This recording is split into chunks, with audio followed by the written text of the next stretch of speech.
욥기 31장입니다. 오늘 본문의 배경이해입니다.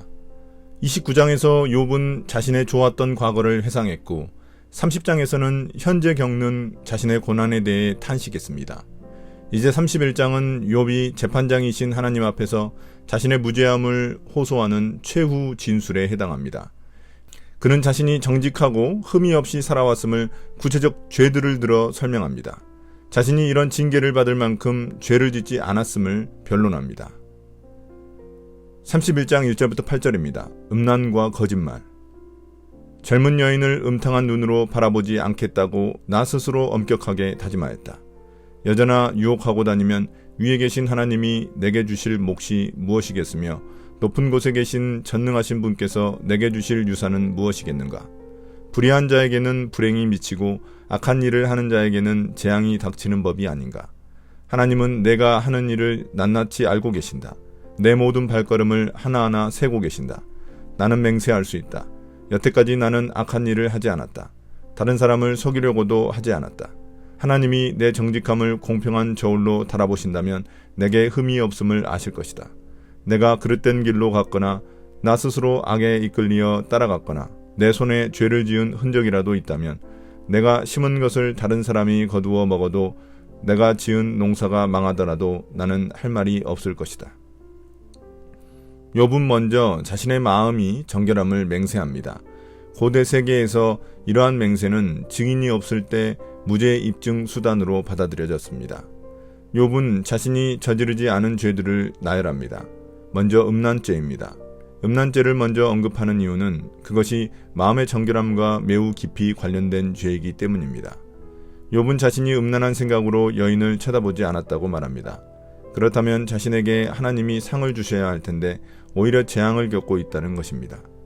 둘째, 거짓말입니다. 욥은 하나님이 모든 일을 알고 계시기에 자신이 결코 악한 일을 하지 않았고 남을 속이려 하지 않았다고 말합니다. 하나님의 저울이 공평하다면 자신에게 이런 재앙을 주시면 안 된다는 것입니다. 욥은 만약 자신이 잘못된 길로 가서 죄를 지은 흔적이라도 있다면 자기의 농사가 망하는 벌을 받아도 좋다고 말합니다. 욥은 계속해서 자신의 무죄함을 주장하고 있습니다. 31장 9절부터 15절입니다. 간음과 불공평. 남의 아내를 탐내서 그 집 문 근처에 숨어 있으면서 그 여인을 범할 기회를 노렸다면 내 아내가 다른 남자의 노예가 되거나 다른 남자의 품에 안긴다 해도 나는 할 말이 없을 것이다. 남의 아내를 범하는 것은 사형 선고를 받아야 마땅한 범죄다. 그것은 사람을 파멸시키는 불, 사람이 애써서 모은 재산을 다 태우는 불이다. 내 남종이나 여종이 내게 탄원을 하여 올 때마다 나는 그들이 하는 말에 귀를 기울이고 공평하게 처리하였다. 그렇게 하지 않았더라면 내가 무슨 낯으로 하나님을 뵈며 하나님이 나를 심판하러 오실 때에 내가 무슨 말로 변명하겠는가. 나를 창조하신 바로 그 하나님이 내 종들도 창조하셨다. 셋째, 욥은 자신이 간음한 적도 없다고 말합니다. 그런 죄를 지었다면 아내가 다른 남자의 노예가 되는 징계를 받아도 할 말이 없다고 말합니다. 그는 간음은 사형 선고를 받아야 할 죄라고 말합니다. 더 나아가 간음한 죄는 재산을 모두 잃는 심판을 받고 죽어야 한다고 말합니다. 자신은 이런 죄와는 거리가 멀다는 것입니다. 넷째, 욥은 잘못된 판결을 내리지 않았다고 말합니다. 심지어 종들에게 문제가 생겼을 때에도 공평하게 처리했다고 말합니다. 종에게 공평하게 대하지 않았다면 어떻게 하나님께 자신의 일에 대해 공평하게 처리해달라고 요구할 수 있겠느냐는 것입니다. 욥은 종 또한 하나님이 창조하신 사람으로서 그의 존엄성을 존중했습니다. 31장 16절부터 23절입니다. 자선. 가난한 사람들이 도와달라고 할 때에 나는 거절한 일이 없다. 앞길이 막막한 과부를 못 본 채 한 일도 없다. 나는 배부르게 먹으면서 고아를 굶긴 일도 없다. 일찍부터 나는 고아를 내 아이처럼 길렀으며 철이 나서는 줄곧 과부들을 돌보았다. 너무나도 가난하여 옷도 걸치지 못하고 죽어가는 사람이나 덮고 잘 것이 없는 가난한 사람을 볼 때마다 내가 기른 양털을 깎아서 그것으로 옷을 만들어 그들에게 입혔다. 시린 허리를 따뜻하게 해주었더니 그들이 나를 진심으로 축복하고 나였다. 내가 재판에서 이길 것이라고 생각하고 고아를 속이기라도 하였더라면 내 팔이 부러져도 할 말이 없다. 내 팔이 어깨축지에서 빠져나와도 할 말이 없다. 하나님이 내리시는 심판이 얼마나 무서운지를 잘 알고 있었으므로 나는 차마 그런 파렴치한 짓은 할 수 없었다. 다섯째, 욥은 자신이 자선과 자비를 베푸는 사람이었음을 밝힙니다. 그는 주위의 가난한 자들, 특히 생계가 막막한 과부나 고아를 외면하지 않았습니다. 오랫동안 고아와 과부를 돌보았습니다.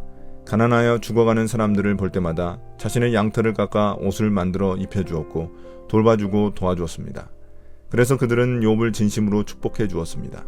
욥은 이런 사실을 밝히며 자신의 무죄함과 징계의 부당함을 주장하는 것입니다.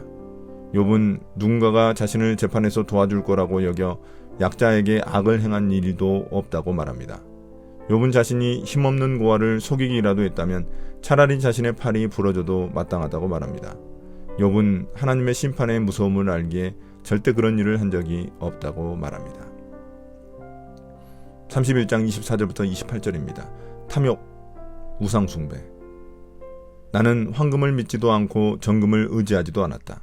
내가 재산이 많다고 하여 자랑하지도 않고 벌어들인 것이 많다고 하여 기뻐하지도 않았다. 해가 찬란한 빛을 낸다고 하여 해를 섬기지도 않고 달이 밝고 아름답다고 하여 달을 섬기지도 않았다. 해와 달을 보고 그 장엄함과 아름다움에 반하여 그것에다가 절을 하는 사람들이 있다. 해와 달을 경배하는 표시로 제 손에 입을 맞추기도 한다. 그러나 나는 그렇게 하지 않았다. 그런 일은 높이 계신 하나님을 부인하는 것이므로 벌로 사형을 받아도 마땅하다.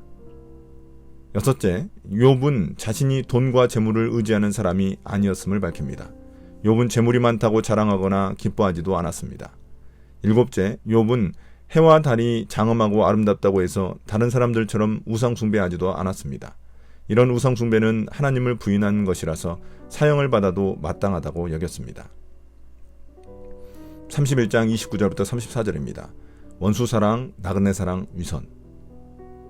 내 원수가 고통받는 것을 보고 나는 기뻐한 적이 없다. 원수가 재난을 당할 때에도 나는 기뻐하지 않았다. 나는 결코 원수들이 죽기를 바라는 기도를 하여 죄를 범한 적이 없다. 내 집에서 일하는 사람은 모두 내가 언제나 나그네를 기꺼이 영접한다는 것을 잘 알고 있다. 나는 나그네가 길거리에서 잠자도록 내버려 둔 적이 없으며 길손에게 내 집 문을 기꺼이 열어주지 않은 적도 없다. 다른 사람들은 자기 죄를 감추려고 하지만 그러나 나는 내 허물을 아주 감추지 않았다. 사람들이 무슨 말로 나를 헐뜯든지 나는 그것을 전혀 두려워하지 않았다. 남에게서 비웃음을 받을까 하여 입을 다물거나 집 안에서만 머무르거나 하지도 않았다. 여덟 번째, 욥은 아무리 미워하는 원수일지라도 그가 망하거나 공경에 처하는 것을 보고 기뻐하지 않았습니다. 욥은 자신이 원수까지도 품는 자였음을 밝힙니다. 아홉 번째, 욥은 나그네를 잘 대접하는 사람입니다. 집에서 일하는 종들도 욥이 언제나 나그네를 영접하는 사람이었음을 알고 있습니다. 열 번째, 욥은 자신이 저지른 죄를 감추려 하지 않습니다. 누구에게 잘못하면 사죄했고 적절한 보상을 했습니다. 늘 회개하는 삶이었습니다. 욥은 누구에게 원한 살만한 일을 한 적이 없습니다.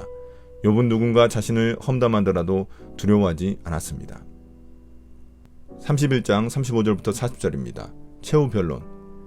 내가 한 이 변명을 들어줄 사람이 없을까? 맹세코 나는 사실대로만 말하였다. 이제는 전능하신 분께서 말씀하시는 대답을 듣고 싶다. 내 원수가 나를 고발하면서 뭐라고 말하였지? 내가 저지른 죄가를 기록한 소송장이라도 있어서 내가 읽어볼 수만 있다면 나는 그것을 자랑스럽게 어깨에 메고 다니고 그것을 왕관처럼 머리에 얹고 다니겠다. 나는 내가 한 모든 일을 그분께 낱낱이 말씀드리고 나서 그분 앞에 떳떳이 서겠다.